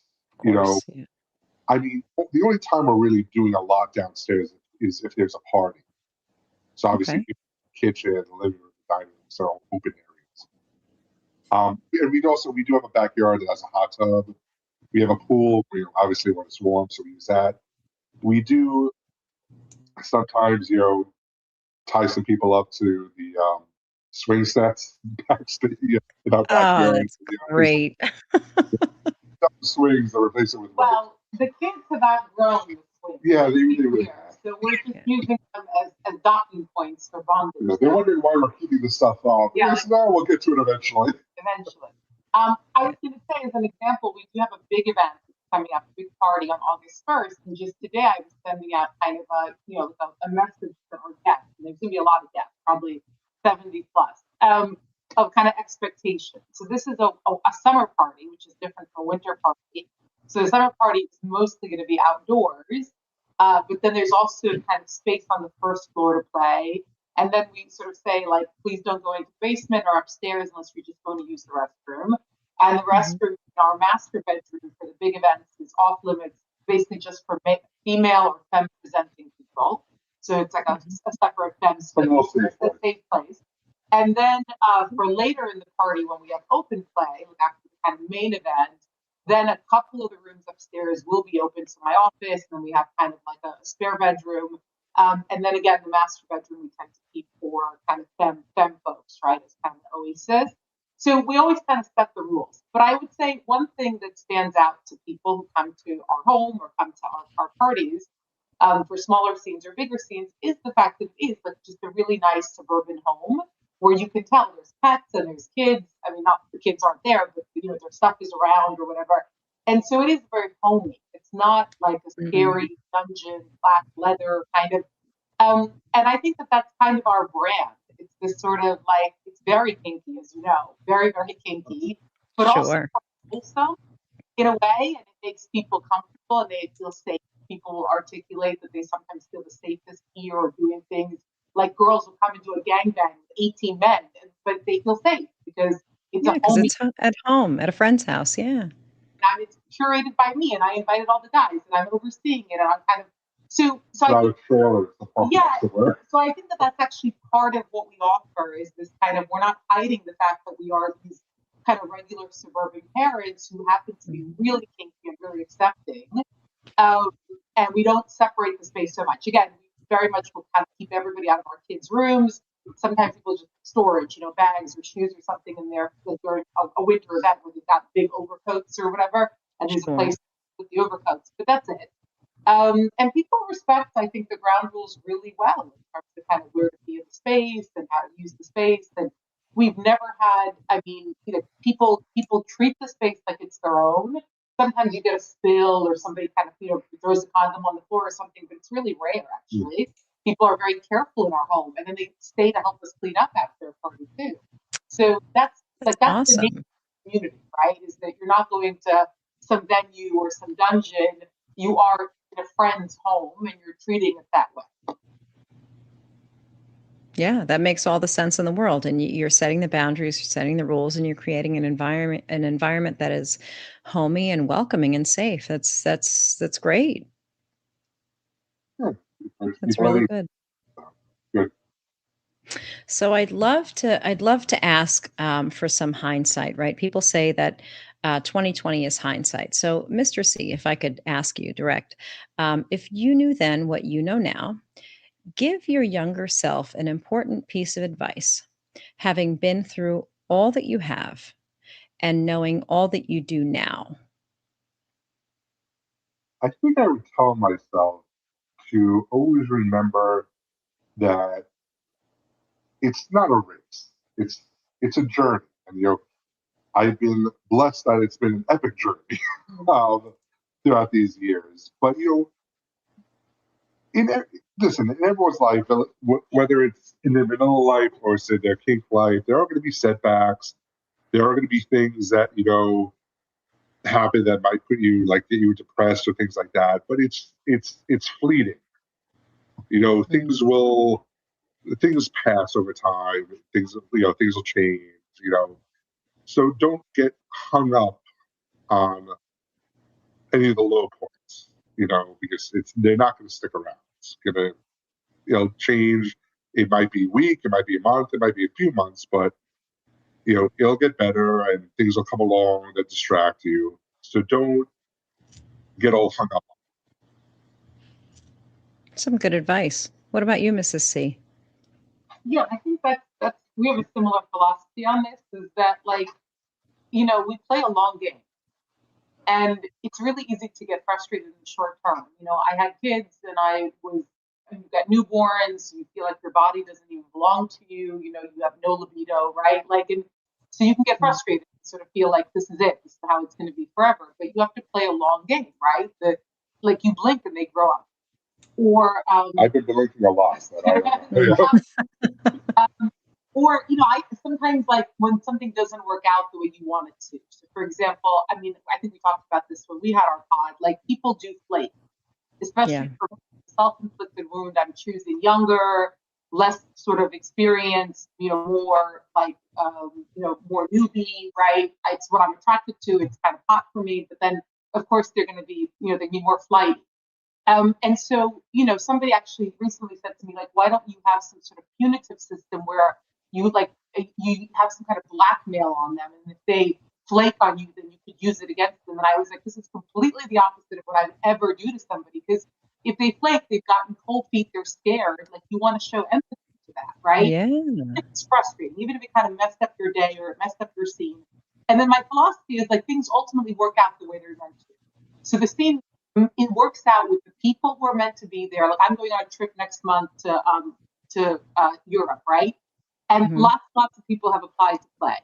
And I know for a fact half of them are going to play. And that's fine, because the ones who show up are the ones that were meant to be part of it. That's how it was meant to look. They're the ones who, you know, like soldiered through whatever nervousness, they were brave and they wanted to be there, and they're going to make better playmates anyway, right? Than somebody who it wasn't meant to.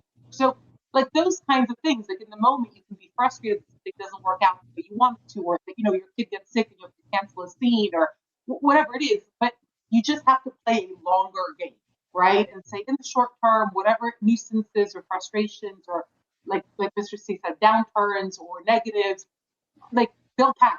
And there'll be some other great thing in the future, and where you have a connection that ends. We both had that.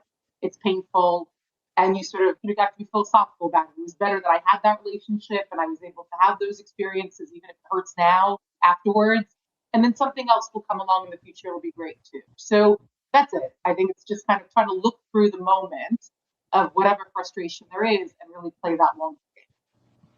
I love that. And you know, it the same here is true as far as how what I was struck by in our original interview together.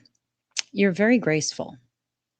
You approach things with a lot of diplomacy and grace, and that goes a long way for people and just towards success in general. So your mindset, I mean, both of you. I'm inspired by. I know I've said it before, but I am. I'm inspired by what you have. I'm inspired by the way that the two of you are and how you approach the practice of your kink in general. So I love this advice. I love this. This is great. yeah, thank you very much. All right, guys. So in getting close to the end, I would love to play a little game. We're going to do a spinning wheel, which I usually do on my show, and I usually personalize it. So let me get my wheel up. Here we are. All right. So we've got our wheel with some mini prompts. So I'm going to give it a spin and let's see where we land. These tend to be fun.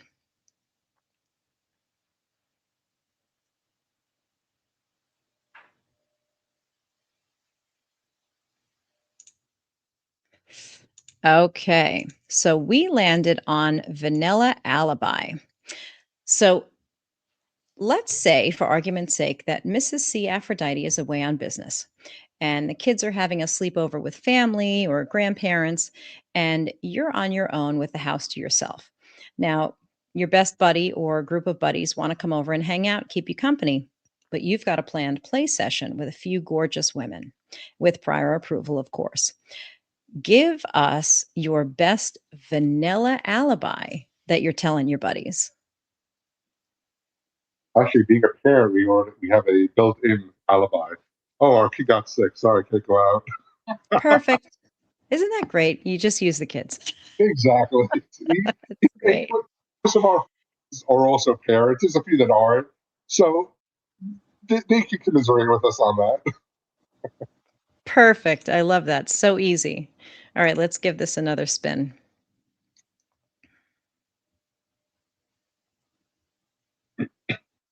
Ah, we're going to step into the confessional. All right. So, the confessional. Share one thing from a play session or party. Of course, no names or identifying information that didn't go to plan, but nobody except you and Mrs. Sea Aphrodite knew about. I'll do this one because we were kind of looking at this question ahead of time. So Mr. C mentioned a couple of situations where like we had somebody very drunk or something, somebody Mm, jealous. It's like it was visible, right? There was kind of an issue. We had somebody kind of manage around it. I think for smaller stuff, like it's constant, right? It's constant. You plan something and there's meant to be four people, but then the one person doesn't show up. Or, you plan something, but the girl has her period. Whatever it is, right? It's just there's sure. always something. And I feel like we just keep flowing is what we Yeah. do. And we sort of we communicate with each other sometimes like looks and gestures, right? Like Mhm. we know each other really well. Oh my God. Where sometimes hopefully the people in the room, because they're kind of usually the subs, right? They're kind of experienced, and we don't want to take away from what they're experiencing. And Have you tell a story? I don't. Yeah, okay, maybe you Oh, can. we did have a session with a few people, and Oh, dude. Mrs. C was paying the boyfriend, and the girl was giving me oral. I Okay. don't know if I can say it up front, but and it's taking a long time, and Mrs. C is giving me a look like, "Are you done yet?" And I was communicating with my eyes, and like, and why then aren't you finished? and then I just looked at her, and I just opened and clanked my teeth a bunch of times, Like a shark. like a shark, and Oh, like she was about to burst out laughing, and then she gave me this look like she was going to kill me for like doing that. And it was a very, very funny It was exchange. super funny. The lady was using a lot of teeth. Yeah, it was like Jaws. So like, But that's oh, we're trying to communicate through gestures or like hand gestures, like glances or whatever, so that we can keep things going the right direction without derailing the people in the room. yeah, she gave me those. I'm going to kill you when this is over. Because she literally covered her mouth. She was first out there. that's hysterical. I mean, it happens. It happens, but you guys are clearly connected well enough to manage that. Really spirit. Wow. Okay. So let's see. Let's give this another spin.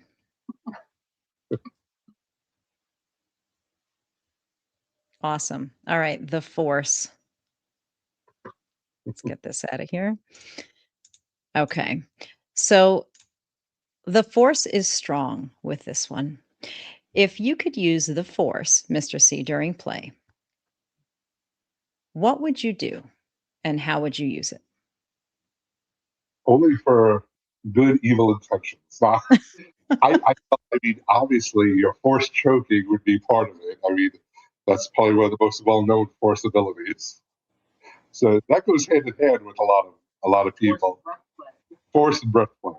Force breath play. Just hold And, up the hand and yeah, and then I guess with my sensory, I would do also force lightning because I do have like a violent.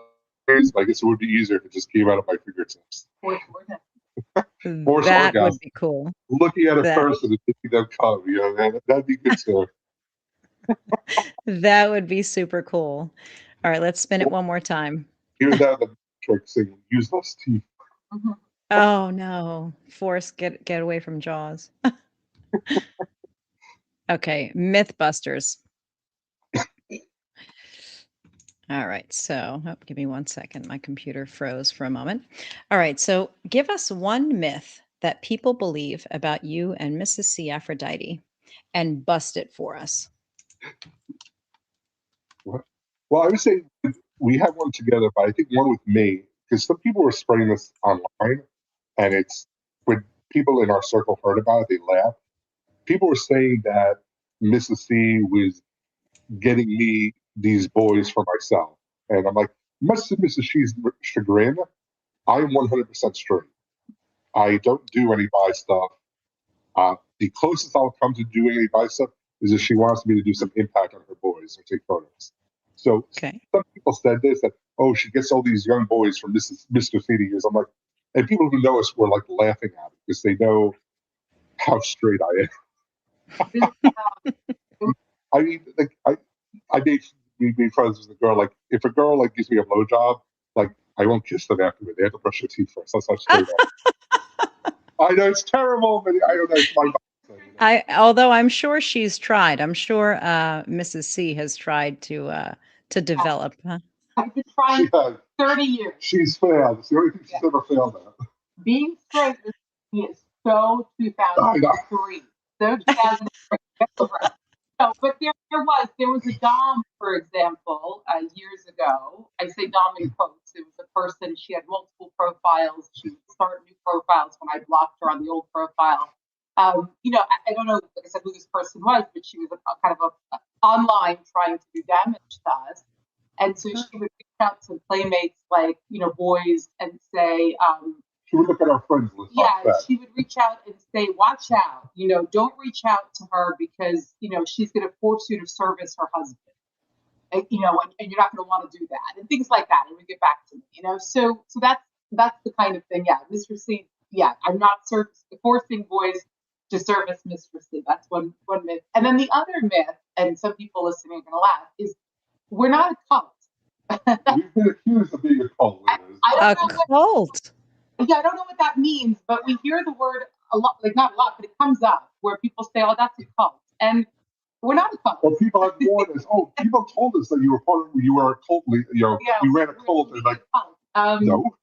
I think we're leading a group of friends, like a circle, a community. Right? I mean, we built a good-sized community. Yeah, and what you see is kind of what you get. We post, and like I said, we have our friends who are linked to us all the time, permanently on our pages. We obviously have hundreds of people who are tagged in our content. Mm-hmm. Any of those folks are fair game, right? They're tagged, so they've agreed to be tagged. Yeah. So you can ask any of those folks, like, does it feel like a cult? Or do you feel like you're doing things against your will? Are you being, I don't know, like... they've been trained what to say. No, yeah.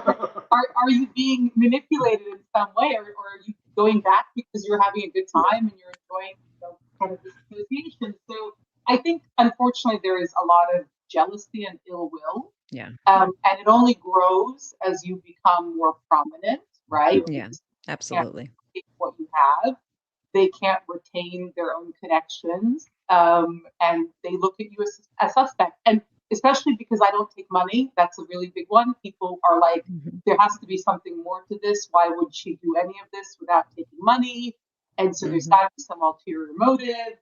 And you're trying to ascribe some negative thing, to it. And, it happens from everybody, but unfortunately it happens more from other women, other dominant women, who just, I don't know, right? It's a way of maybe positioning themselves higher to try to tear somebody down. So there's, like I said, that's the myth, right? That there's some kind of cult element or some kind of manipulation or some kind of negativity. And I would say, like, look, hundreds and hundreds of playmates, there may be folks who have, a negative experience or things ended in a negative way, who might have something negative to say. It's inevitable, right? And they're allowed to have their truth. But, Absolutely. If you have hundreds of people and 99% of them have had a nice experience and, take a good memory away from it, I'm proud of those numbers, Oh, absolutely. Your success rate and your reputation speaks for itself. I actually did not realize that you guys were looked at as, people would believe you to be a cult. I mean, you're in speaking to both of you now. You are pretty regular, pretty reasonable, pretty ethical people. Yeah, it's because it's what people say because they need to knock us down or they need to make sure that we don't meet new people, and things like that. So it's not that people say it because I don't think it started that, people actually believed it or thought that. I think it just started as a way to try to control the narrative. To invalidate, and control the narrative. Sure. Sure. Be unhappy with themselves and their own lives, and they sort of take it out that way on others. It's unfortunate, but it's part of, I think at this point with 208,000 followers, it's just part of the reality of things, right? You're visible, and so therefore you're going to attract that kind of thing. And like I said, we're grateful that obviously our network of friends, speaks for us and vouches for it. Yeah. And speaking of your network, you just keep broadening it, and the best way to spread your message and spread the goodness is, doing shows like this. If I'm not mistaken, I think you did an interview that should be live today with Hi There Catsuit on Authentically Kinky. Am I correct? Tomorrow, yeah, yeah, Tomorrow. All right, Tuesday. That must have been fun. yeah. Catsuit is amazing. He's wonderful, really, really lovely. Yeah.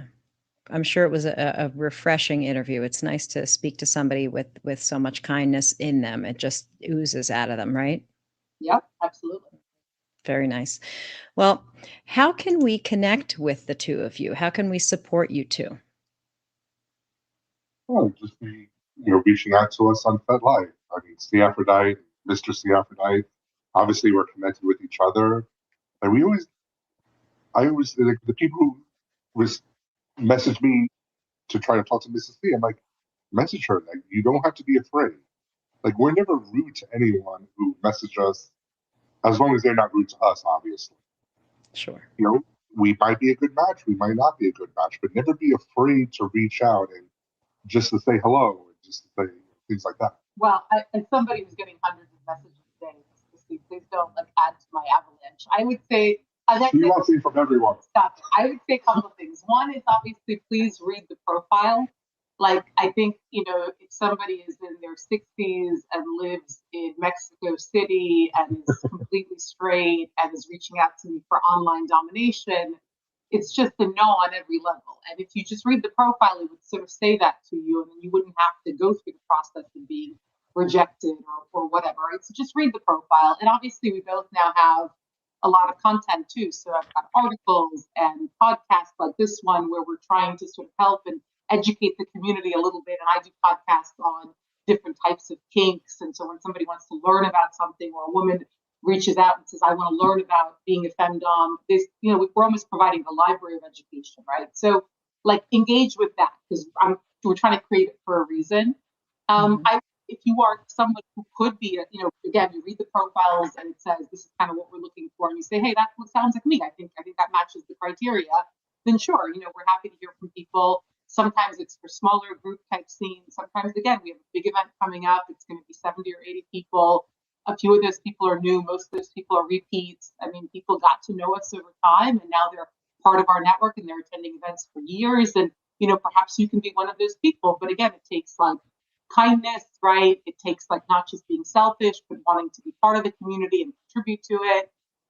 So yeah, definitely, like I said, we're not looking for anything. We don't need any money or any like tributes or support or whatever. We're just looking for community and friendship. And by the way, there are so many people who have been following me since like day one, right? So when I had 1,000 followers, not 208,000 followers, who do live in other countries and who are not suitable really as playmates in real life, but they are very caring. They're very kind. They say really lovely things. They kind of keep the wall really positive, right? They'll compliment the photos and the people in them. This is so beautiful. This is so sexy, whatever. And I love those people, and I know them. I know their profiles. I interact with them, and so you can be a wonderful online friend, without having to force a decision about like a real life situation if it's not a good fit, right?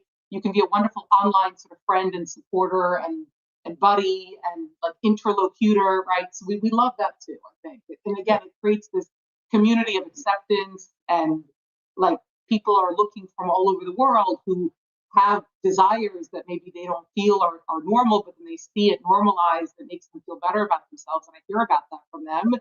And so being part of that, like being part of the normalization and saying, I think this is beautiful, I think you look great, good for you, like, on the content, right, for the people who are kind of participating, like that's a huge like way that you can contribute as well.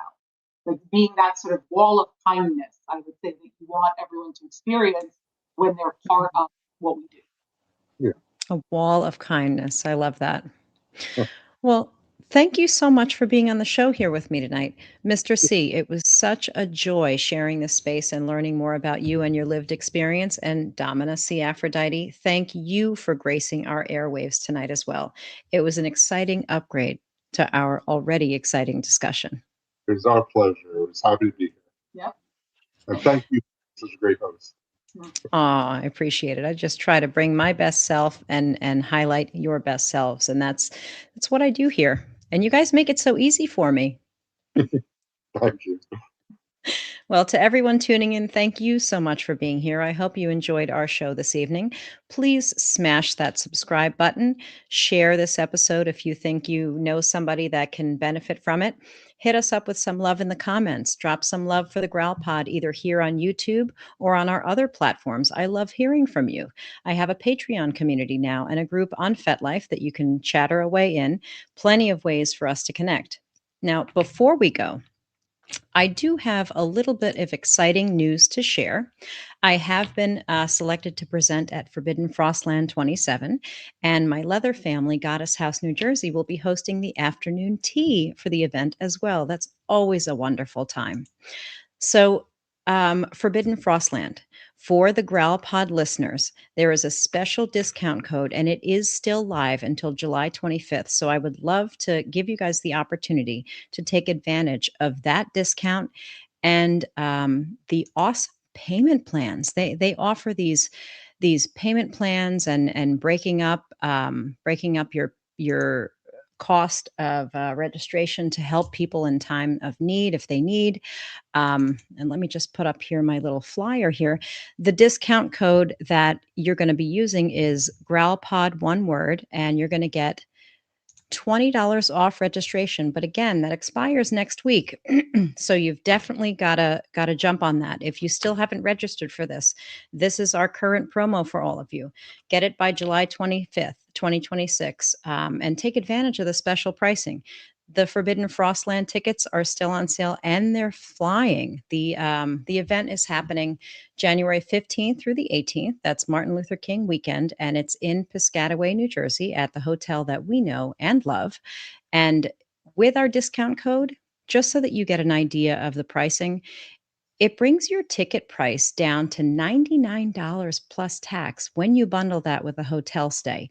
So that's under $100, and that's a pretty good deal. So without the hotel bundle, the current ticket price for the event only comes down to $135 plus tax, which is still one of the cheapest rates for a weekend convention out there. And again, that offer does expire next week, so you better hurry. You definitely do not want to miss that.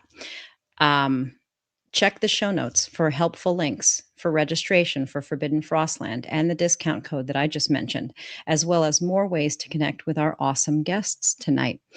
And remember, you are my tribe and you belong here. And I appreciate the fire that you bring to the GrowlPod community. And in case this is the first time that you've heard it today, I love you. I appreciate you. And I will see you all on the next episode of The Growl.